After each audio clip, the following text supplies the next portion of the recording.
aleluia, aleluia, aleluia, aleluia.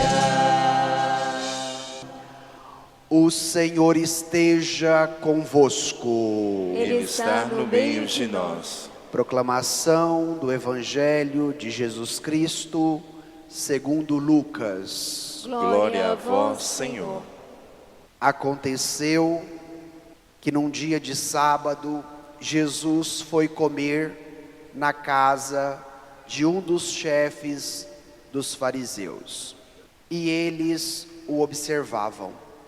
Jesus notou como os convidados escolhiam os primeiros lugares. Então contou-lhes uma parábola. Quando tu fores convidado para uma festa de casamento, não ocupes o primeiro lugar.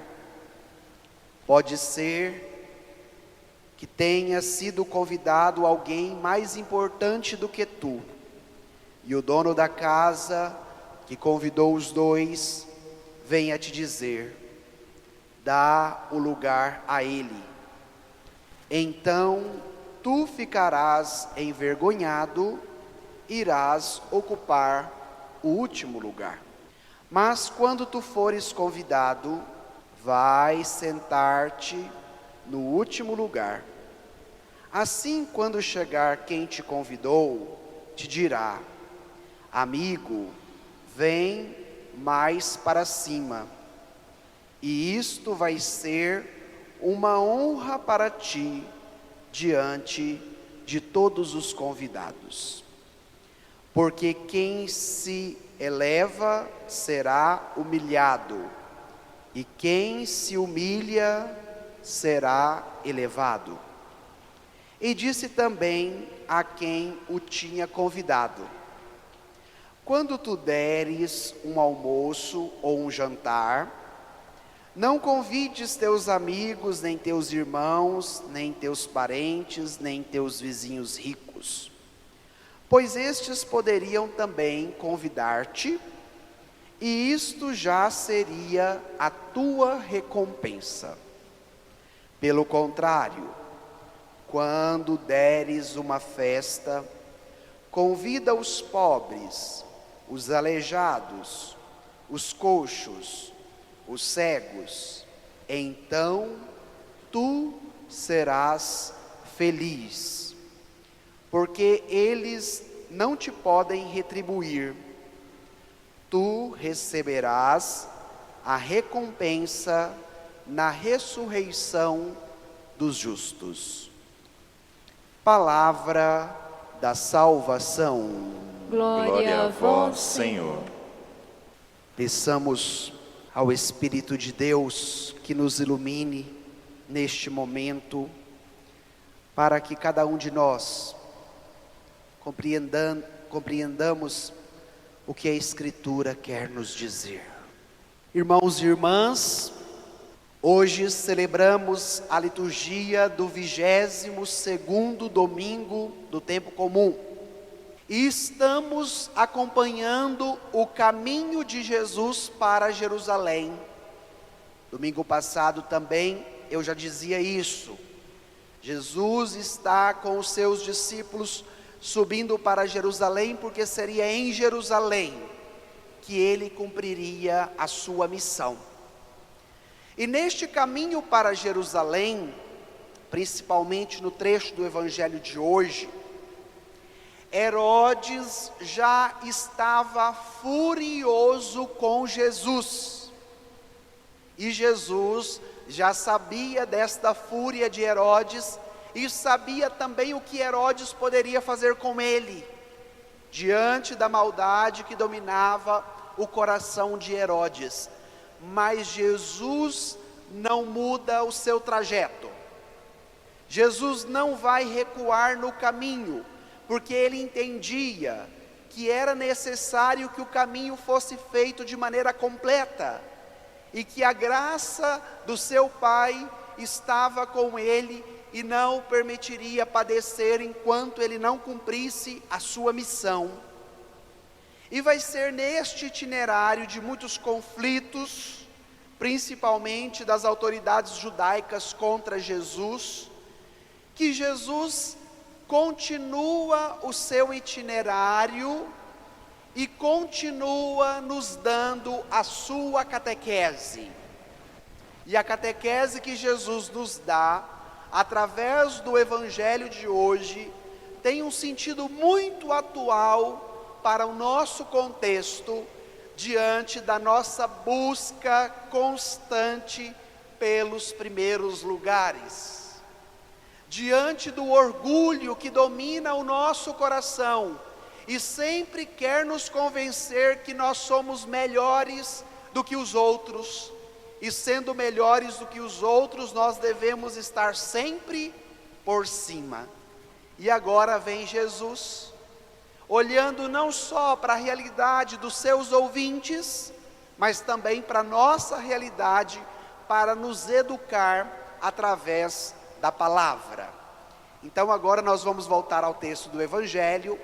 Pegue aí o seu folheto, para nós compreendermos o que o Evangelho de hoje quer nos ensinar. Vamos tomar o versículo 1 e o versículo 7 da primeira leitura, do Evangelho.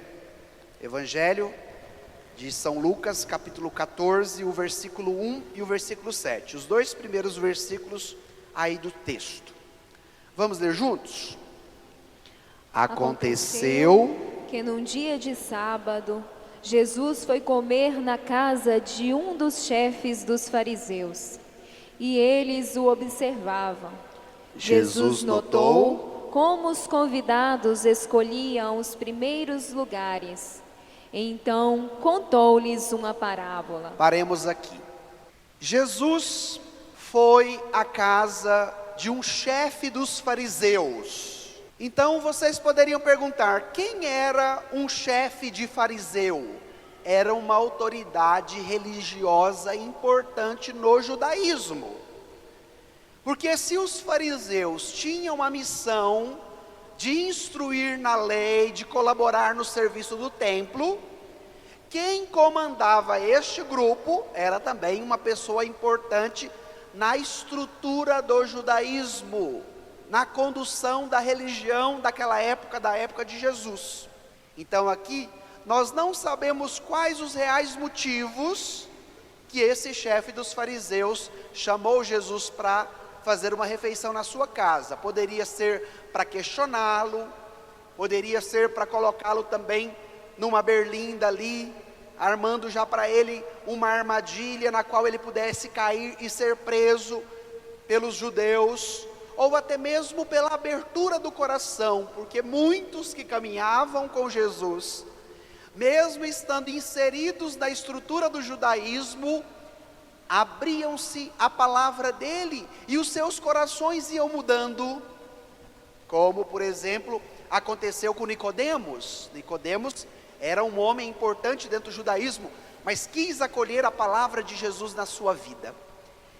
E como eu gosto de dizer, Jesus nunca perde a oportunidade quando nós fazemos um convite a Ele, independente de qual seja a motivação do nosso coração para convidá-lo. Então, como eu dizia a vocês agora há pouco, nós não sabemos o que aquele chefe dos fariseus queria com Jesus, quais eram as suas intenções, mas Jesus não perde a oportunidade de entrar na casa de uma pessoa que o convida. E agora nós já podemos tirar a primeira lição do Evangelho. E qual seria esta lição? Jesus não perde a oportunidade que você dá a Ele, quando você faz o convite, para que Ele visite a sua vida, para que Ele entre na sua casa, para que Ele visite a vida dos seus filhos, para que Ele entre no seu casamento. E de repente, nós nos tornamos insensíveis a Jesus e já não queremos mais convidá-lo para que Ele faça parte da nossa vida. Somos autônomos, somos autossuficientes, damos o nosso grito de independência dizendo, eu me basto. Eu não preciso de Deus, eu não preciso da igreja, eu não preciso dos outros, porque eu sozinho resolvo todos os meus problemas. E é esta a dinâmica do nosso mundo moderno, que vai isolando cada vez mais as pessoas, que conecta todo mundo pelas redes sociais, pela internet, que nos dá esta falsa sensação que nós temos muita gente à nossa volta, mas quando nós olhamos de fato, percebemos que nós estamos sozinhos. Esses dias eu vi uma charge e achei muito interessante. Era o desenho de um homem que tinha morrido e só tinha uma pessoa no velório. E aí vinha o balãozinho da pessoa que dizia: mas o fulano tinha 5.000 amigos no Facebook. E na hora do velório não tinha ninguém. Ou seja, nós temos uma falsa sensação que nós estamos rodeados de pessoas, que nós estamos interconectados a todo momento. Mas quando nós olhamos para a nossa realidade existencial, verdadeira, real, percebemos que estamos na solidão. Então o primeiro passo é romper com este sistema, com esta mentalidade que chega de maneira tranquila, disfarçada, e que todo mundo vai caindo nela como se ela fosse a verdade da sua vida. E aí de repente você já não quer mais conviver com as pessoas de maneira real, e nem mesmo convida Jesus para entrar na sua casa, para entrar na sua vida. Então façamos hoje esse convite para que Jesus possa nos visitar sempre. E o segundo elemento da visita de Jesus é que ele foi convidado para quê, gente? Vocês prestaram atenção aí no início do texto?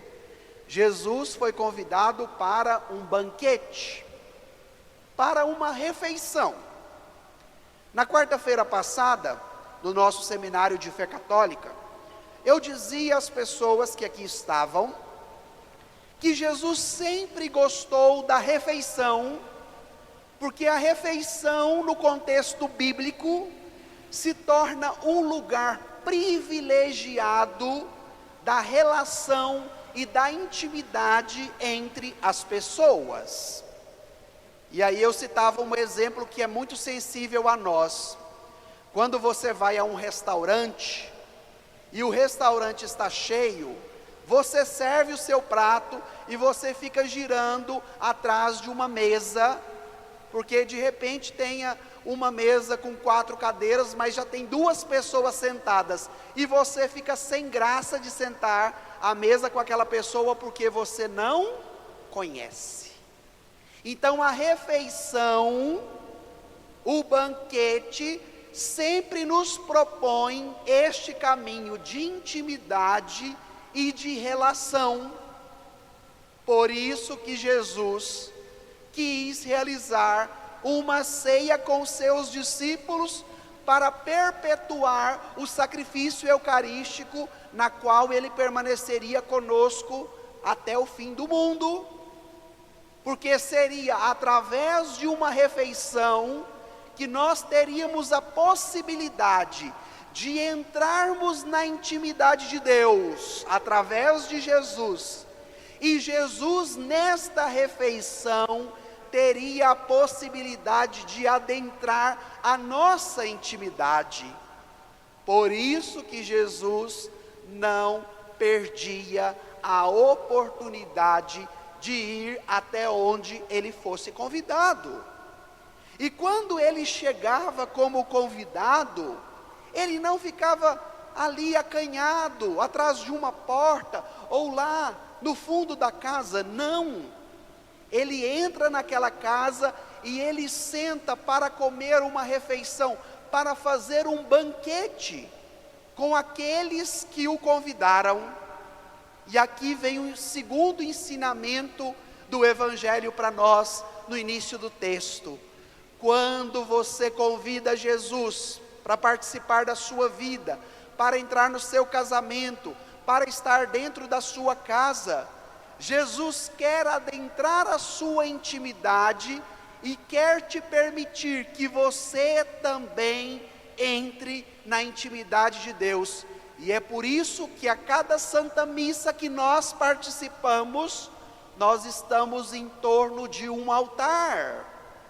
Nós somos alimentados por um banquete, o banquete eucarístico, na qual, através da Eucaristia, Jesus se torna um em nós, e na Eucaristia nós nos tornamos um em Jesus. Então aqui vem a ideia do banquete, para nós compreendermos o restante do texto. Só que quando Jesus chegou lá na casa daquele chefe dos fariseus, qual foi a primeira percepção que Jesus teve? Que todos que chegavam escolhiam qual lugar? O primeiro lugar.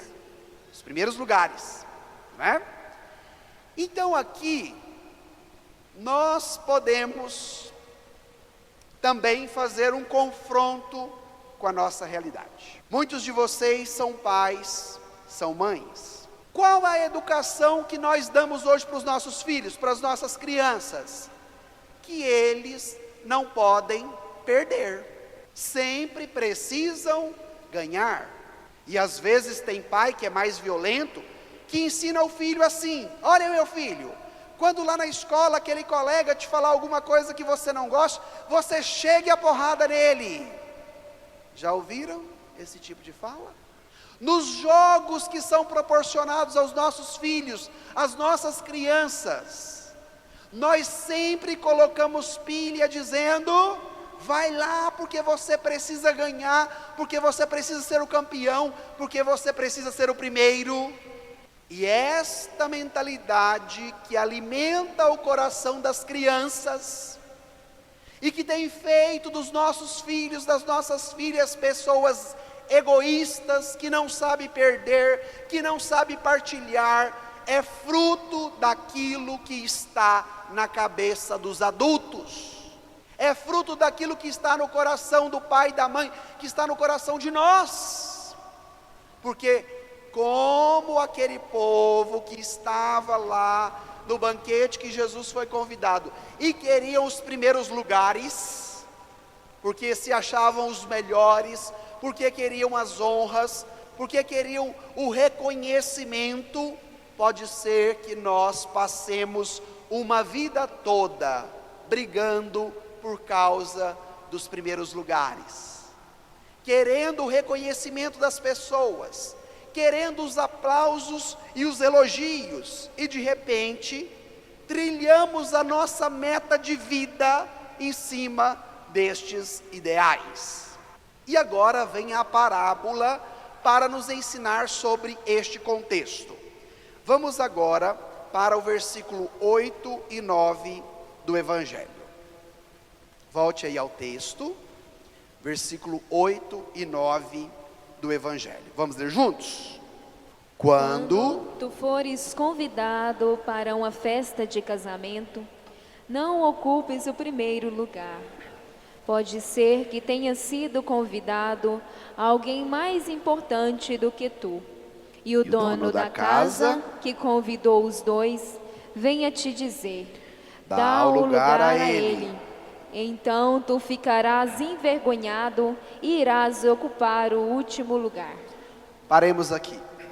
Eu sou fã número 1 de Jesus, porque eu acredito que Ele é o melhor pedagogo de toda a história da humanidade. Quando a gente lê esta parábola que Jesus conta, nós conseguimos visualizar a história, não é? Imagine você que foi para uma festa, e chegando lá você ocupa o primeiro lugar. Quando chega o que te convidou, diga: fulano, fulana, com licença, porque este lugar já está reservado para o Beltrano e ele acaba de chegar. E aí a pessoa que estava lá vai pedir desculpa, vai ficar sem graça, e como diz aquele ditado goiano: se tivesse pado um buraco para me enfiar a cabeça de vergonha, eu enfiaria, né? E aí nós ficamos envergonhados, sem graça, e vamos ceder o lugar, porque ali quem manda é o dono da festa. E aí nós poderíamos perguntar, o que esse trecho da Escritura está nos provocando diante da nossa ambição, que sempre queremos ser os primeiros, os melhores, as pessoas sem defeitos, aqueles no qual todos devem fazer a sua reverência diante dos meus pés. Infelizmente somos moldados por este tipo de pensamento, cuja raiz é o orgulho. Como eu dizia agora há pouco, já não queremos mais pedir a ajuda dos outros, já não queremos mais ajudar as pessoas que estão à nossa volta, já não queremos mais viver a fé, porque não precisamos de Deus, não precisamos da igreja, nós mesmos nos bastamos. A raiz aqui se chama orgulho. E agora, na pedagogia do Evangelho, Jesus nunca faz uma provocação sem dar a resposta.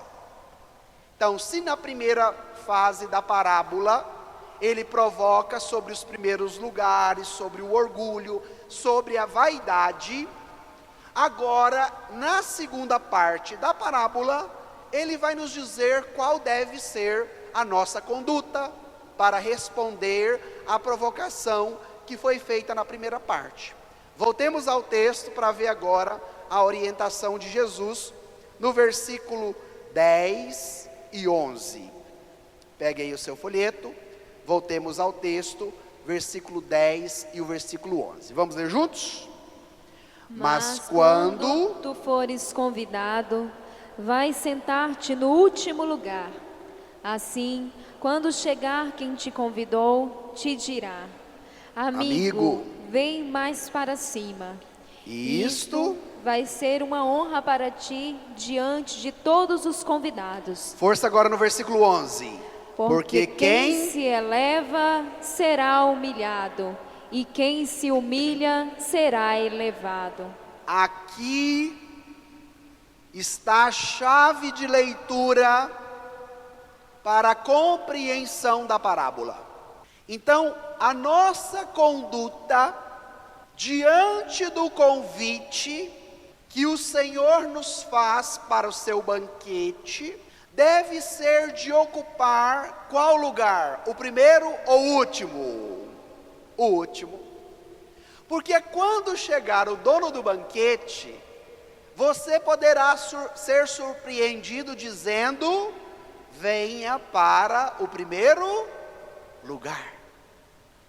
Porque a dinâmica do Evangelho é diferente da nossa dinâmica. Qual é a nossa dinâmica atual? A dinâmica do poder. Olha como está agora, neste período que já antecede o ano eleitoral. Nos municípios que nós temos a possibilidade, Canedo, Aparecida, Goiânia. Como que estão as estruturas? Todas já se movimentando em prol das eleições. Por quê? Porque é através das eleições que eu posso garantir o poder na política. Então, de repente, nem fazemos pensando só no bem das pessoas, dos mais pobres e necessitados, mas fazemos em prol do quê? Do primeiro lugar, do poder, do reconhecimento. Então o padre cita esse exemplo maior da política, que é mais claro, que é mais sensível a todos nós, para que nós entendamos também nas nossas relações. E aí agora eu posso trazer um exemplo mais perto da nossa realidade. Você que é esposo e esposa, quantas vezes no diálogo entre marido e mulher, você quer ter a razão? Você quer estar no primeiro lugar, você não abre mão, você não sabe dialogar, o que o Evangelho está dizendo. Então o Evangelho serve para aquilo que é grande, como agora citamos esse exemplo da política, mas também serve para as relações menores, na nossa intimidade, no nosso cotidiano. Se não for do meu jeito, o padre não serve. Se não for de acordo com a minha vontade lá no meu casamento, para mim não serve, porque na minha casa quem manda sou eu. Já não temos mais a humildade de ouvir o outro, de dialogar, de mudarmos o nosso pensamento, de cedermos em alguns momentos, e é por isso que as nossas relações estão ficando tão debilitadas e complicadas. Olha quantas confusões entre as famílias, porque aquele que diz que o primeiro lugar é dele, pronto, acabou, ninguém tira de lá. E aí vira o quê? Briga e confusão.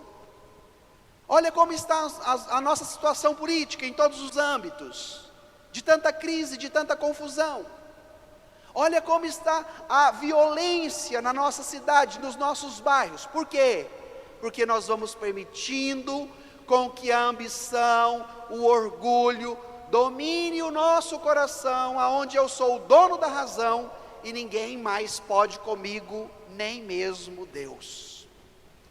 E qual é o remédio que pode ser aplicado na nossa vida, no nosso coração, para curar esta doença que pode nos matar? Este remédio se chama humildade. E aí vem a primeira leitura nos falar sobre isso. Volte aí o seu folheto na primeira leitura e olha o que está escrito no versículo 19 e no versículo 20. Primeira leitura, versículo 19 e o versículo 20. Vamos ler o que está escrito nesses dois versículos? Filho, realiza teus trabalhos com mansidão, e serás amado mais do que um homem generoso. Na medida em que fores grande, deverás praticar a humildade, e assim encontrarás graça diante do Senhor. Muitos são altaneiros e ilustres, mas é aos humildes que se eleva seus ministérios, que Ele revela os seus mistérios. O Evangelho acabou de nos dizer: quem se eleva será humilhado, e quem se humilha será elevado. E agora vem a primeira leitura nos falando como que deve ser a nossa relação diante das atividades que nós fazemos. Sendo bruto com as pessoas, gritando, xingando, falando alto, querendo todo mundo debaixo do nosso chicote? Não. A palavra de Deus nos chama de filho. Olha, tanto que nós somos queridos, a ponto de Deus nos chamar de filhos. E filho precisa ser corrigido. Vocês são pais, são mães, e sabem que filho precisa ser corrigido pelo bem deles. E eu dizia no domingo passado que a forma na qual o Pai nos educa, através da palavra do seu Filho Jesus. E hoje a palavra fala com você, te chama de filho, te convidando a realizar os seus trabalhos. De que jeito? Com mansidão. Então, hoje quando você chegar em casa e for ajudar a sua esposa a arrumar a cozinha do almoço, não vai de cara ruim não para ela, não vai reclamando não, vai alegre, com o coração cheio de mansidão. Hoje à tarde, quando o seu marido acordar do soninho da tarde e pedir a você um pão de queijo quente para o lanche, não vai murmurando não, brava, com o chicote na mão, dizendo que nessa casa só você trabalha. Vai com mansidão. Olha como a palavra de Deus é prática para nós. Por quê? Porque o Senhor conhece as nossas realidades. O Senhor sabe o tanto que nós somos custosos. Então, se você não consegue por conta própria ser uma pessoa mansa de coração, peça a Jesus, não é? Então, a mulher chamou: Benzinho, vem me ajudar a arrumar a cozinha. Aí você vai já pedindo: Senhor, me ajuda a ser manso de coração. Senhor, me ajuda a ser manso de coração. A mansidão.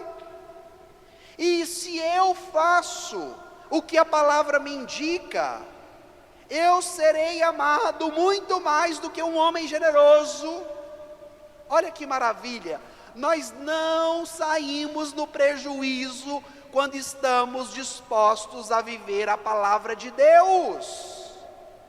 Além dela nos ensinar, além dela nos educar, nós colhemos muitos frutos positivos para a nossa vida, para a nossa família, para o nosso trabalho.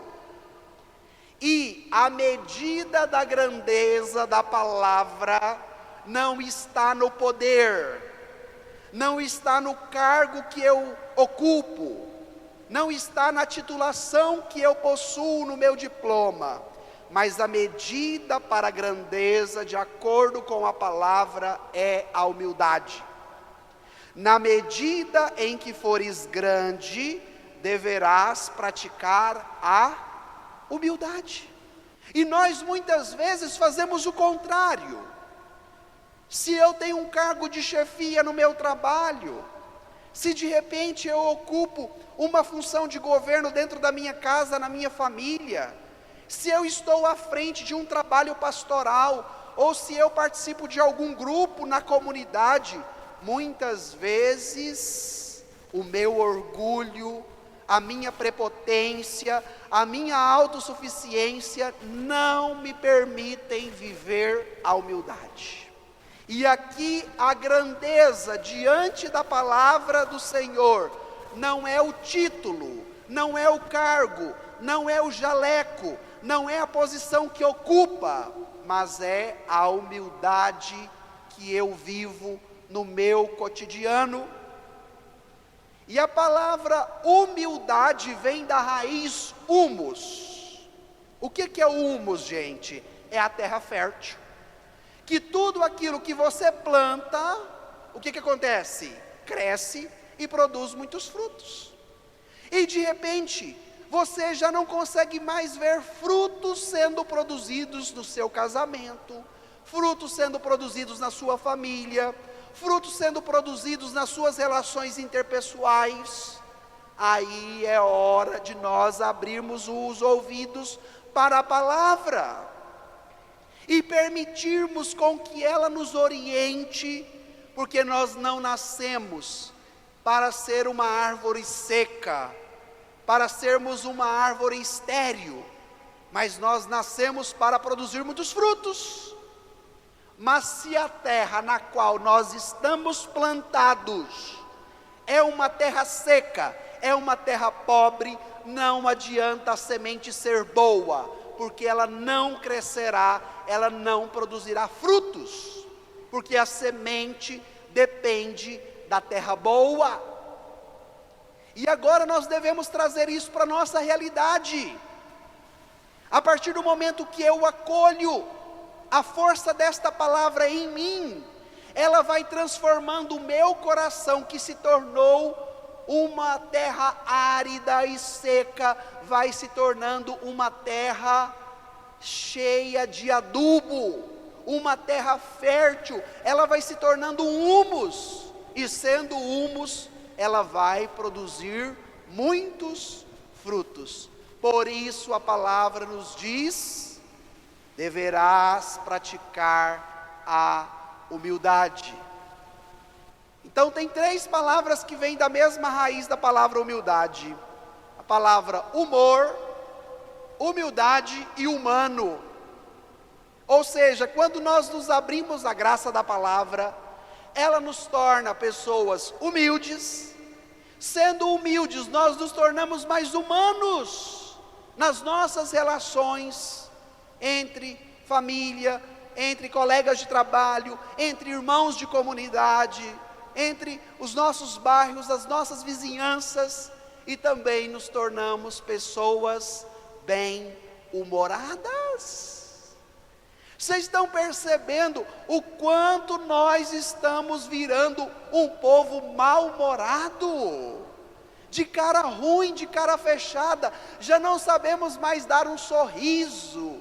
A gente passa na rua, dá bom dia para as pessoas às vezes até respondem, mas fecha a cara para dizer bom dia. A gente tem até medo do bom dia, não é? Já não sabemos dar um bom dia como Ele é bom, abrir o sorriso e dizer bom dia, meu amor, bom dia, meu filho, bom dia, mãe, bom dia, pai.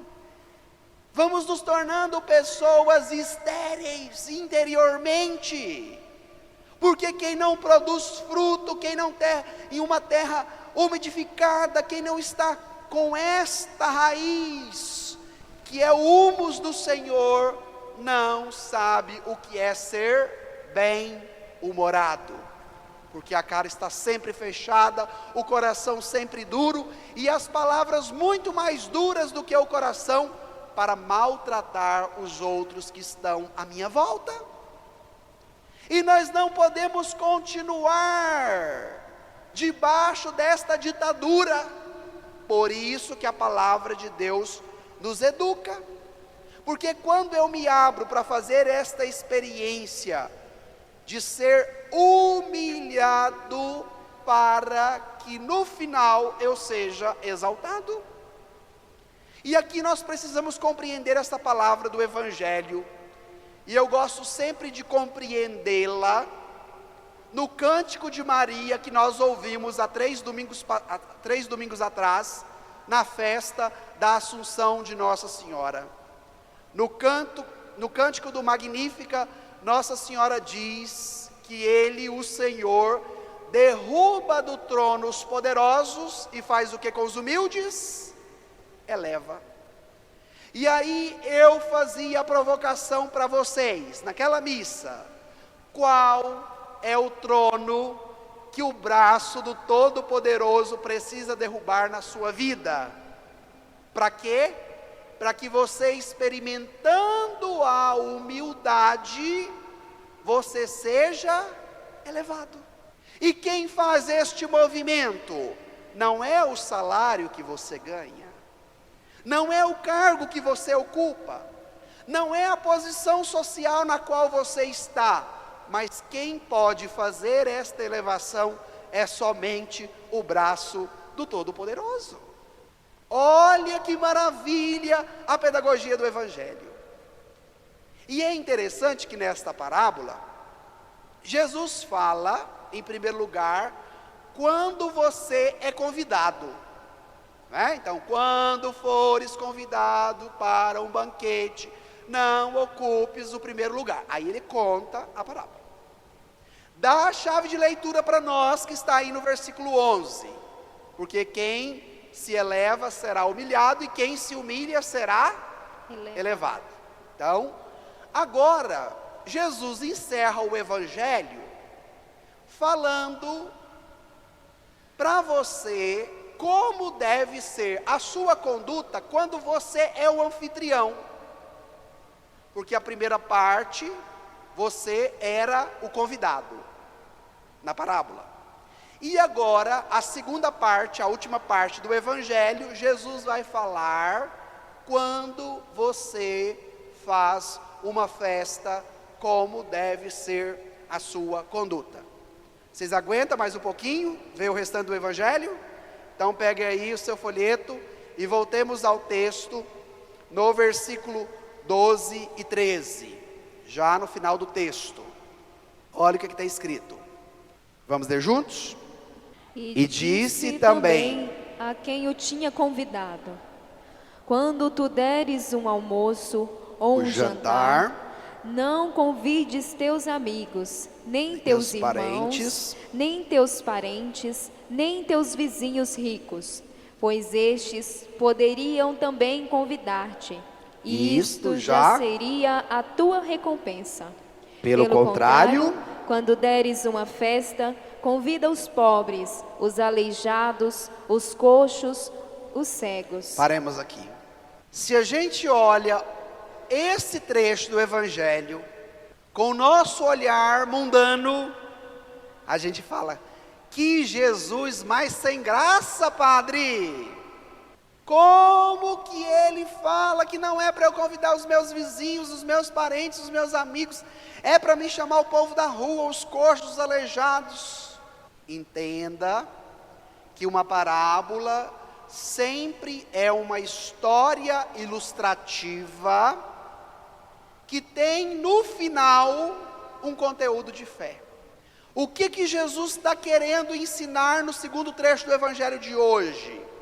Que a partir do momento que eu faço as coisas somente esperando a recompensa do outro, eu corro dois riscos. Eu posso não alcançar a recompensa do outro, o elogio do outro, o aplauso do outro, o convite do outro. E, em segundo lugar, eu também posso correr o risco de não agradar a Deus pela minha conduta. E agora, nós precisamos trazer esta segunda parte da parábola para a nossa vida. Porque hoje nós estamos sendo moldados por um pensamento totalmente capitalista, das relações de interesse, de compra e de venda e de lucro, que antes era visto somente no viés do comércio, mas que hoje, com o fenômeno da globalização, se torna também prática nas nossas relações. Então eu sou amiga da fulana, eu sou amigo do Beltrano, eu participo nesse grupo, eu faço parte daquela equipe até no momento que eu posso tirar algum benefício e algum lucro para mim. A partir do momento que aquilo dali não vai me possibilitar nenhuma consequência diante dos meus interesses, então eu pego aquela pessoa, eu pego aquele grupo, eu pego aquela equipe na qual eu participava e, como diz a música da Sandra de Sá, jogo fora no lixo. Porque hoje nós estamos capitalizando tudo, não só mais aquilo que antes era comprado, mas as pessoas estão se tornando isso também, e já não sabemos mais fazer nada na gratuidade. Vocês que são pais, muitas vezes dão as coisas para os filhos para negociar com eles, não é assim? Chegou na hora do almoço, não quer almoçar, aí fala: olha, se você almoçar, você vai ganhar o tênis, a boneca, o celular, a sobremesa. Será que acontece isso, gente? Nos nossos almoços de domingo com os nossos filhos, com as nossas crianças? E muito. Por quê? Porque esta educação que nós vamos dando como se fosse algo normal, sem nenhum problema, já é fruto desta mentalidade que nos dominou por inteiro, porque os nossos ouvidos estão fechados para o Evangelho, porque já não somos mais capazes de crer no que Jesus está ensinando. E se desde pequeno nós moldamos os nossos filhos, as nossas crianças, nesta mentalidade, quando chegar lá na escola, vai querer perder no jogo de futebol? Não. Vai querer brincar com as amigas e vai querer sair perdendo no final da brincadeira? Não. Então olha que interessante a pedagogia de Jesus, quando ele contava a parábola. Por isso que a primeira parte nos falou do primeiro lugar, porque para nós compreendermos a segunda parte da parábola, nós precisávamos ter o conhecimento da primeira parte. O Evangelho, gente, é muito redondinho, é muito completo, e nós precisamos nos abrir à força desta palavra que nos educa, e que nos ajuda a mudar de vida, e mudando a nossa vida, nós vamos mudando as nossas relações, nós vamos mudando a nossa conduta na educação dos nossos filhos, nós vamos ensinando valores diferentes do que aqueles que o mundo quer nos impor a goela abaixo. Então, é necessário que neste domingo de hoje, nós nos abramos à força da palavra. Então agora, se eu, Padre, estou disposta a fazer o que o Senhor tem me indicado, o que vai acontecer comigo? Aí vem o último versículo do Evangelho. Vamos ler juntos? Versículo 14. Último versículo. Olha o que está escrito lá. Então tu serás feliz, porque eles não te podem retribuir. Tu receberás a recompensa na ressurreição dos justos. Qual é a meta de quem faz a vontade de Deus e se dispõe a seguir as palavras de Jesus? O que vai acontecer na minha vida, Padre, se eu vivo essa palavra? Tu serás feliz. Olha aí de novo, no início do versículo 14. Se eu sigo o que Jesus me indica, o que vai acontecer comigo? Eu serei feliz. Agora eu quero perguntar aqui, quem na igreja quer ser feliz? Levanta a mão para o padre saber se tem alguém. Eu também quero, pode baixar. Nossa meta de vida é ser feliz.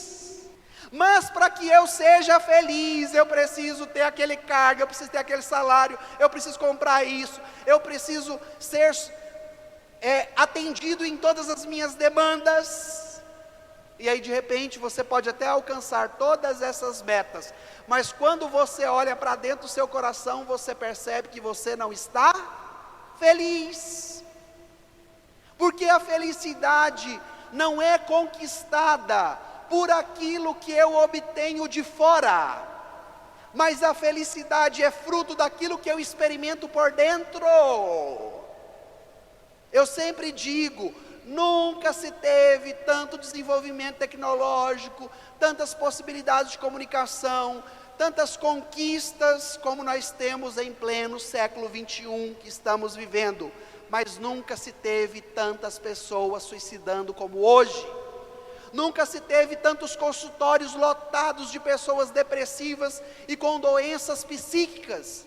Nunca se teve tantas pessoas tristes e emburradas como hoje, porque não são felizes. E a felicidade é uma experiência que nós fazemos de dentro para fora e não de fora para dentro. Mas nós somos um povo tão cabeça dura, porque nós batemos a cabeça pelo primeiro lugar até o último instante, porque Padre, se eu não ocupar o primeiro lugar, eu não serei feliz, e de repente ocupa o primeiro lugar, e continua infeliz e frustrado. Voltemos para o exemplo da política. Quantas pessoas chegam aos altos cargos do poder, em todas as instâncias da nossa política, e chegando lá, obtendo o poder, o cargo, não estão satisfeitos, não estão realizados. Aí precisa fazer o quê? A corrupção. E olha como está a nossa realidade política. Por quê? Porque se o meu objetivo era o poder, aquele cargo, independente de qual seja a esfera, eu alcancei, mas o cargo por si só não me realizou plenamente, não me fez uma pessoa feliz. Aí eu vou atrás dos trambiques para conquistar aquilo, para ganhar um dinheirinho a mais, porque se além do cargo eu preciso desse dinheiro, e aí com esse dinheiro e o cargo eu vou ser feliz. Aí o que acontece? Tem o cargo, faz o trambique, ganha o dinheiro e depois acaba na Lava Jato sendo preso. Por quê? Porque não conseguiu ser feliz. Então a felicidade é consequência de uma adesão que eu faço à palavra do Senhor, a escuta do que Ele tem para me ensinar. Por isso que a cada Santa Missa nós temos o Evangelho, nós temos as leituras. Por isso que a cada Santa Missa nós temos a pregação, para entender o que essas leituras estão nos ensinando, porque a finalidade da nossa relação com Jesus é que nós sejamos felizes. Por quê? A retribuição que nós buscamos, nenhum cargo poderá nos suprir, nenhuma posição social poderá nos suprir, nenhum dinheiro poderá nos suprir. Por quê? Porque o nosso coração, a nossa alma é grande demais, e só o amor de Jesus tem o poder de nos alcançar plenamente, de nos saciar, para que de fato nós sejamos felizes.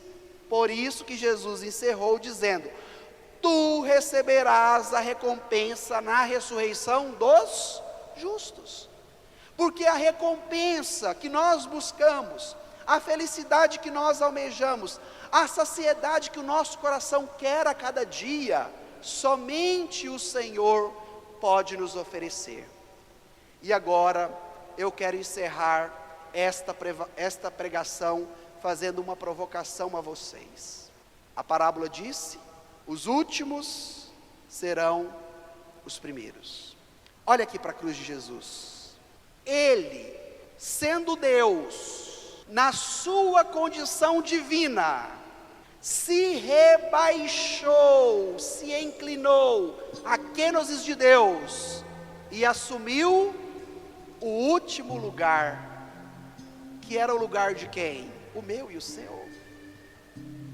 Nós que padecíamos às margens, no fundo do buraco, com a nossa vida toda suja pelo pecado, que estávamos distantes do amor de Deus, nós que éramos os últimos, tivemos a graça de um Deus que nos amou tanto, que se fez gente como nós, e que foi para o último lugar, que era o nosso, para assumir a nossa condição, e assumindo o nosso último lugar, Ele teve a possibilidade de nos elevar para que nós alcancemos o primeiro lugar, e o primeiro lugar é a ressurreição dos justos.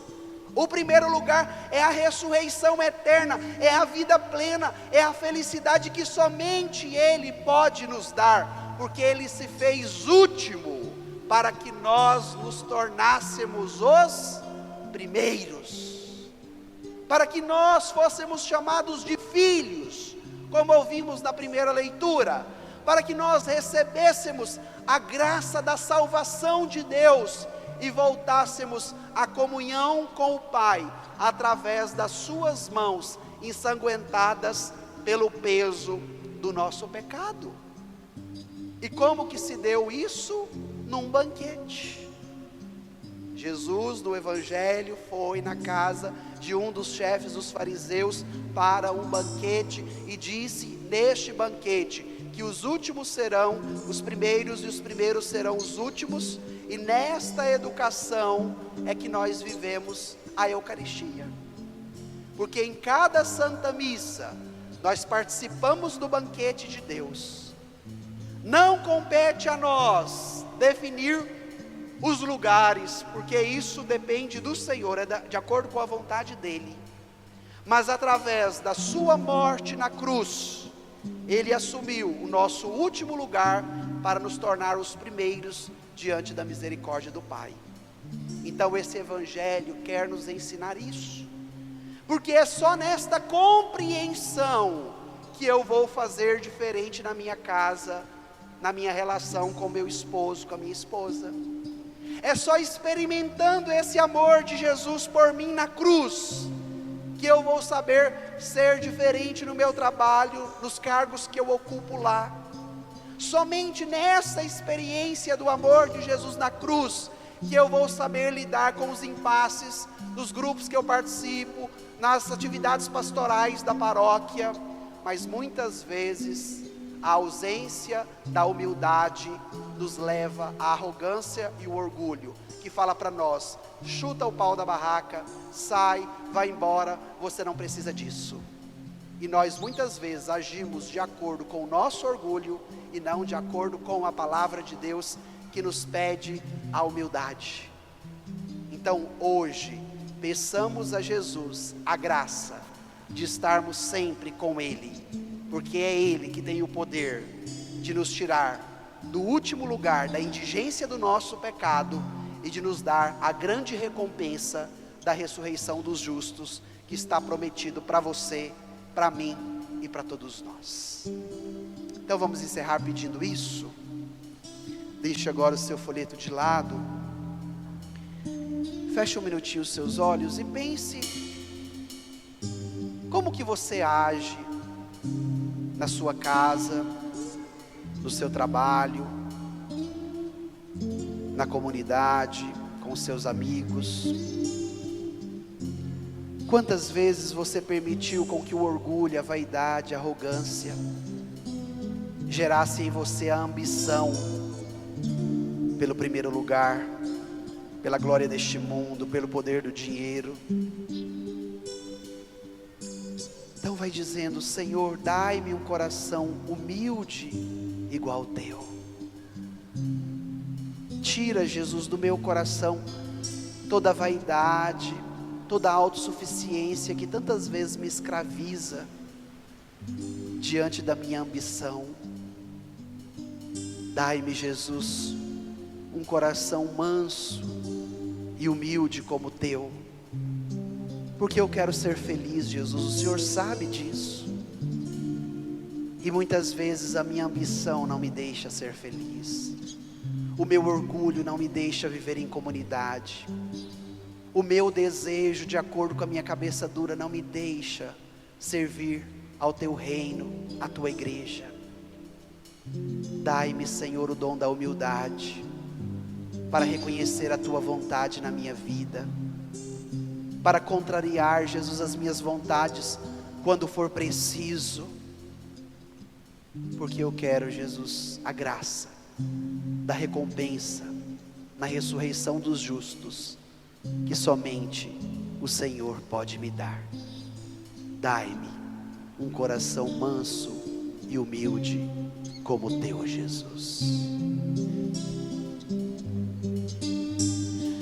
Conheço um coração tão manso, humilde e sereno, que louva ao Pai por revelar seu nome aos pequenos, que tem o dom de amar, que sabe perdoar e deu a vida para nos salvar. Põe a sua mão sobre seu coração e canta isso. Jesus, Jesus, manda teu Espírito, manda teu Espírito para transformar meu coração. Cante mais uma vez com força, com fé, pedindo: Jesus,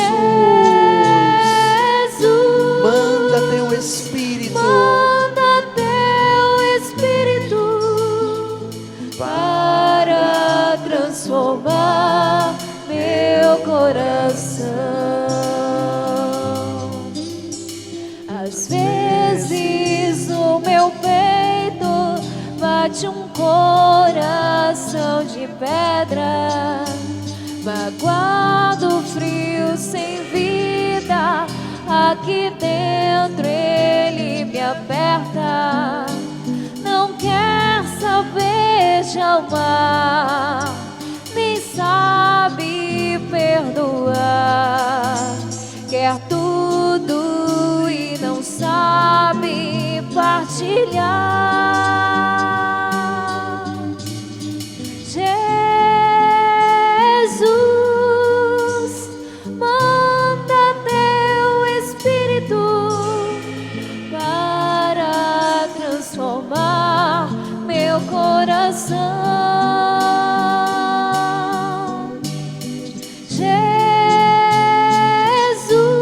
Jesus, manda teu Espírito para transformar meu coração. Lava, purifica e restaura-me de novo. Serás o nosso Deus e nós seremos o teu povo. Derrama sobre nós a água do amor, o Espírito de Deus, nosso Senhor. Jesus, manda teu Espírito para transformar meu coração. Só as vozes.